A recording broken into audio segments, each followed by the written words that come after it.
রংপুর। আমি আজকে এসেছি কুষ্টিয়া জেলার কুমারখালী থানার অন্তর্গত শেওড়িয়ার বাউল সাধক লালন শাহের মাজার বা আখড়ায়। কুষ্টিয়া জেলা এমনকি সারা বাংলাদেশের দর্শনীয় স্থানের মধ্যে এটি অন্যতম। আধ্যাত্মিক সাধক লালন শাহ 1890 সালের 17 অক্টোবর মারা যান। তিনি এই শেওড়িয়াতেই ভক্তদের দীক্ষা দিতেন। প্রতি বছর শীতের সময় এখানে মহোৎসব আয়োজন করতেন। তারা বাউল গান ও দেহতত্ত্ব নিয়ে আলোচনা করতেন। তার মৃত্যুর পরেও ভক্তরা এখানে প্রতি বছর ভিড় করত। এভাবেই এই স্থানটি জনপ্রিয়তা লাভ করে এবং একটি আখড়ার সৃষ্টি হয়। 1963 সালে এখানে তার বর্তমান মাজারটি নির্মাণ করা হয়। 2004 সালে আধুনিক মানের অডিটোরিয়াম সহ একাডেমিক ভবন নির্মাণ করা হয়।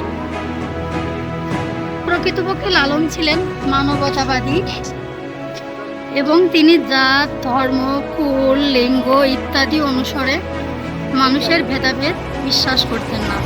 লালন বিশ্বাস করতেন মানুষের মাঝেই বাস করে এক মনের মানুষ।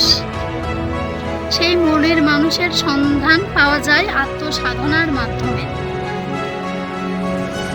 মানুষের দৃশ্যমান শরীর এবং অদৃশ্য মনের মানুষ পরস্পর বিচ্ছিন্ন নয়, কিন্তু শরীরের মধ্যেই বাস করে সেই মনের মানুষ বা ঈশ্বর। লালনের এই দর্শনকে কোনো ধর্মীয় আদর্শের অন্তর্ভুক্ত করা যায় না।